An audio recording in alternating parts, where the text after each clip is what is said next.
पश्चिम बंगाल में चुनाव आने के बाद जो पश्चिम बंगाल में नरेंद्र मोदी सरकार का जो शाखा संगठन है, एक है ईडी, एक है सीबीआई, एक है इनकम टैक्स, जो ममता बनर्जी को खिलाफ लगा देता है।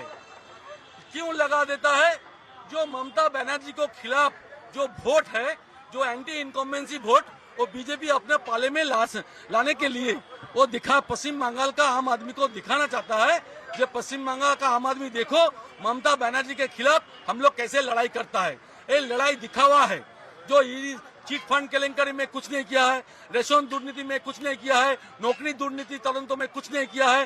जो पश्चिम बंगाल में जो 10-12 के दुर्नीति का तदंत ईडी सीबीआई कर रहा है, उसको रिजल्ट है सुन। जो इस बार भी ममता बनर्जी को जो गेट में घुसने दिया, क्यों?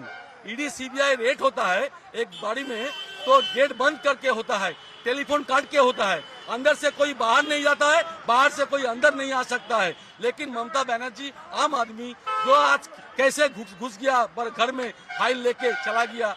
मोदी बोलता है तथ्य निकाल के चला गया है, ममता बनर्जी बोल रहा है तथ्य हमको ईडी सीबीआई लेके चला जा रहा है। तो हम लोग आम आदमी, सारा पश्चिम बंगाल को आम आदमी कैसे क्या सोचेगा?